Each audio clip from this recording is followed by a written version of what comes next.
The Demon Slayer movie has been dominating in the box office, which is really good, especially at a time where animation is within high demand. But while this is good news, well, China themselves are now wanting to dominate the anime industry, which could prove to be a very serious problem.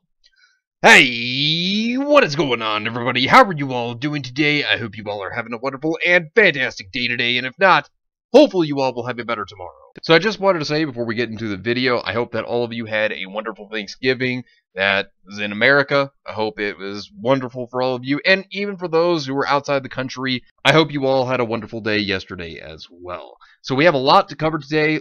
First off, talking about some anime news. We got a little bit of video game news as well after this. So looking at Demon Slayer, it has become so popular that it's selling exceedingly well internationally, and in a time of a pandemic where animation has been, more in demand lately, well, it's doing really good.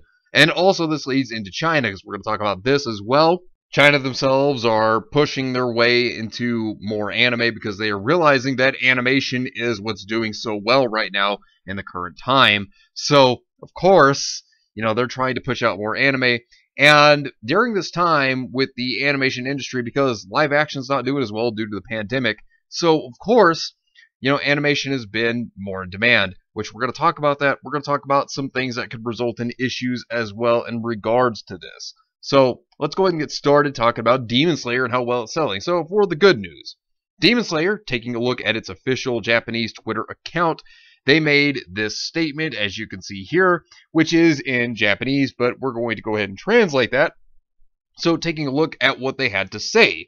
The movie version of Kimetsu no Yaiba Infinite Train Edition mobilized 19,397,589 spectators, box office revenue 29,917,043,800 yen in 39 days. Thank you very much for visiting the movie theater every day as it gets chilly. Please love yourself at the turn of the season. Now, this is very interesting. Looking at this article from Deadline, Demon Slayer overtakes Frozen in Japan, now market's third biggest film ever, international box office. Now, I gotta say, this is absolutely amazing. I gotta give credit because that's awesome for Demon Slayer. I gotta say, it's great. And, it's just really amazing to see this happen. Tuesday update, right through Japan's runaway smash Demon Slayer the movie Mugen Train continued its reign at the top of the local charts this weekend as it neared $250 million. Including Monday's Labor Thanksgiving Day holiday in Japan, Demon Slayer's total across 39 days is 25.9 billion yen, which is $248 million. The anime adaptation has now overtaken Frozen, 25.5 billion yen, to become the number 3 all-time biggest movie in the market. The next one to beat is Titanic, followed by Japan's number 1 film ever, Spirited Away. Oh, that's a fantastic film, I gotta say. 30.8 billion yen. So that's amazing. I mean, that's a pretty big feat right there on their part. That would be amazing if it actually beat Spirited Away. That would be a huge achievement. In terms of admissions, Demon Slayer sold nearly 19.4 million tickets through Monday, placing it as the 4th most attended film of all time in the market. That figure will continue to rise. This coming weekend, we'll see illustration card giveaways to entire moviegoers back to cinemas, a strategy that proved successful for the cultural phenom a few weeks ago. So that's pretty cool. And I also have to mention that it's just in Japan right now. So once this gets released elsewhere to other countries, you're going to see a rise. I mean, it's going to be crazy.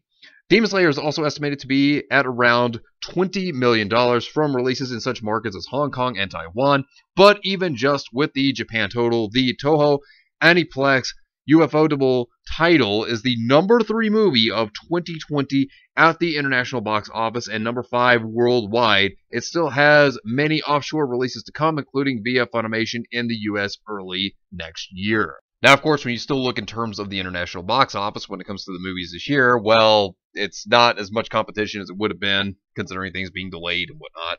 So there's that. But still, this is very impressive regardless. So, it's not like this is something to just shrug off. However, Demon Slayer was not the lead movie at the international box office this season. These props go to Daniel Wu's starring crime drama Caught in Time, which snared $31 million in its China debut. And for Hollywood, China is a big market. You know, that's what their big focus is, really. That's why you're seeing them try to make movies and, you know, really try to focus on China because they want the Chinese money, you know, because they know there's a lot of people over there that enjoy movies, especially seeing that China has the biggest population out of any country in the world. So that's why Hollywood puts them as a big priority in terms of movies. And there's another big thing here is that, you know, animation has really spiked in terms of demand because of the pandemic and everything that's been going on here. Because unlike live action movies and things of that sort, well, animation is able to be done in, I would say, probably a safer way because it could be, you know, done where everybody's separate from one another and then they can just kind of like communicate online or however to get the job done. So, I mean, I would say that it would probably be easier that way, and that's why everybody's jumping on the animation bandwagon. And not only is that, but when you look at it, China's aware of this. I mean, especially seeing how Demon Slayer's performing. Well, China themselves are wanting to get more into anime as well. Now, looking at this, Bilibili announces 33 new anime titles, which Bilibili is a Chinese-owned company, and since they've been seeing how well Demon Slayer's been performing lately, well, they're wanting to jump more into making their own anime. And this article goes a lot more into this. So this is what they were talking about. Bilibili has announced the launch of 33 new animation titles in 2021 at the annual event of Made by Bilibili 2020-2021. A total of 106 Chinese anime titles have been launched on Bilibili since the beginning of the year. Bilibili chairwoman and chief operation officer Li Ni announced the company's progress in theatrical animated feature films. Bilibili is planning to release Manual of 100 Demons by Yao Pu in theaters. The anime series of the same name already has over 100 million video views on Bilibili since its launch in April this year. So I'm guessing that's their, I guess, comparison to what Demon Slayer is doing now. I guess I'd have to probably say. Bilibili's 10-year ambition between 2014 and 2024 is that we hope to become a Chinese anime hub that drives the Asian animation industry and leads the way in terms of both animation output and audience scale in the next decade, Lee said. You see, this is where I get fearful because, in my opinion, here with that statement in itself, they want to lead it, right? You know, they want to be the big anime hub. What scares me about this is kind of like what Japan's been fearful of themselves about, you know, earlier this year when the Love Hina mangaka went to, you know, the Japanese government and asked that they try to protect their freedom of expression to make sure that other countries don't try to censor or alter their work. You know, and that's kind of something that's a little scary here because they're aware of what's going on in the West. And, you know, with China and Tencent, which we already knew about them trying to get into anime as well, well, they're afraid that they may try to be like, well, you can't do this, you can't do that, you know, whispering in their ear, telling them how they can and can't create anime and manga. And that's the scary thing about this, which, of course, you know, Japan's trying to fight back to ensure that they can keep their freedom of expression and make sure that nobody can take that away from them. After 2024, we hope that Bilibili will be able to support and witness the birth of new Chinese anime superheroes and blockbuster animation hits.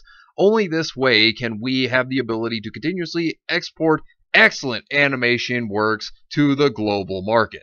Chinese anime is no longer a niche, but has already become mainstream. Bilibili is committed to supporting the development of more excellent Chinese anime works, Lee added. Now, another thing I want to bring up that could become a problem because, you know, animation in high demand. Let me address this as well. With them announcing 33 new titles, right? Well, this could mean that it could be quantity over quality, which it should be quality over quantity. Because when you're announcing 33 new titles, it makes you a bit worrisome when it comes to how quality will be. But I could be wrong, and there could be plenty of good quality for all I know. But it does make you question, well, is there going to be bad quality here? Because, you know, working on so many series at once, it makes you wonder about it. Bilibili is also planning to release 13 original anime titles, including those from Bilibili's joint venture with Hillliner's Animation, the co-producer behind Heaven's Official Blessing. Titles will also be sourced from Bilibili's Little Universe program, first launched in 2016 to identify and train young animation talents from across China. And as you can see here, China knows that animation is doing really well. You know, just like how everybody else is jumping on the animation bandwagon. Now, here's the thing. Anime has been kicking some ass, though, because more and more people have been going to anime. I mean, that's exactly what they're doing. The Wall Street Journal had an article talking about how the world is watching more anime and streaming services are buying. Netflix has 16 projects in the works from its Tokyo-based team as the pandemic lifts demand. Now, big thing here is that more people have been going to anime because you look at Western entertainment, for example, well, it's nothing but a bunch of woke shit that people don't like. You know, people don't want politics in their entertainment. You know, that's not why people go to entertainment. That's what you've been seeing in a lot of Western entertainment, and people are tired of it. And so when they go to anime, they're going to anime to escape the problems of the real world so they can escape the issues in their own life and just have a good time. And that's what anime does. It's very creative, and it's a lot of fun, and people love it. I mean, you know, whenever I have issues or something's going on, well, I usually try to either, get my mind off it by playing video games, or I watch anime and read manga. That's what I do personally. Now, there was this article by comicbook.com about finance report confirms the anime industry is up year over year, which was actually a pretty decent one for comicbook.com, surprisingly. But this is what they had to state. The last year has been a difficult one for many around the globe. If it wasn't the pandemic causing stress, then others were dealing with political unrest or economic uncertainty. In those times of trouble, many tune to entertainment as a means of escape. Exactly my point. That's exactly what people have been doing. Exactly. That is why a new report has come out and confirmed the anime industry is up year over year with a total of 2.51 trillion yen. The report comes from the Association of Japanese Animations. The organization put out its annual report that goes over the industry and its total revenue earned. While the full report will do release until November 30th, the interim data shows the anime industry rose 15.1% in 2019 to a total of 2.5112 trillion yen, which is a cool 24.18 billion US dollars. See, that's the thing, when you have people that are basically stuck indoors, I mean, you could basically say that, yeah, they were really more so just kind of bored and wanted to watch something, so they found anime which was interesting to them and they watched it that way. I mean, you could say that's part of it. I mean, some people just love to watch entertainment, so of course, they found entertainment, and this is what they did.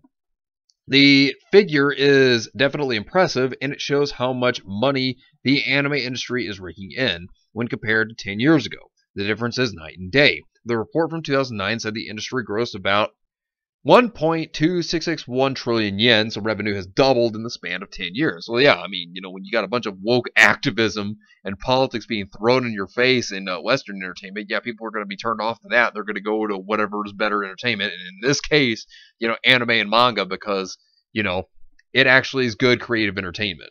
And it's something that anybody can enjoy. Despite the growing numbers, the report does caution fans that the anime industry could be in trouble if measures are not taken for future demographic blips. The declining birth rate in Japan is a major concern listed in the report, as well as China's growing regulations on anime. Like I said, this is my fear there with China and what they might try to do in terms of anime. I do worry about this. I mean, we're already seeing things happen with Australia and now France, so this is something that I am very fearful of. However, most markets of the anime industry are on the rise with film, live entertainment, and internet distribution up. And, that's the thing. While we're seeing, anime do very well, I mean, Demon Slayer. Demon Slayer is doing so well with its movie in Japan, and then, of course, with an international release, that will be something. That'll add to this. But, the things that I worry about in terms of this are, one, with a lot of stuff being pushed out, makes you worry about the quality of the animation that's going to come out, but it also makes you wonder about China with their regulations. Well, makes you worry that they might try to do something as well, since we've been seeing more countries and their regulations on anime. So, I don't want to see anything else happen to anime. I love it the way it is. It doesn't need to be changed or altered, and there's no reason for censorship or banning it. But anyways, let me know what you think about this entire situation down below. Subscribe to the channel if you were new here, and make sure you were still subscribed, because YouTube is unsubscribing people from all their favorite channels. So make sure you were still subscribed to all your favorite channels. Hit the video with a like, and also be sure to share the video on social media. Spread the word and get it out there. It's greatly appreciated, and it really helps out the channel a lot. Also, be sure to follow me on Discord. We have a wonderful community there. Not only that, but it will keep you up to date on when the newest videos will be released, as well as any other upcoming events in the near future. So be sure to follow me on Discord. The link is in the description down below. But anyways, I hope you all have yourselves a wonderful and fantastic day today. And remember, if today was not a good day, tomorrow can always be better. Take care of yourselves and everyone around you. And have yourselves a good one out there, everybody.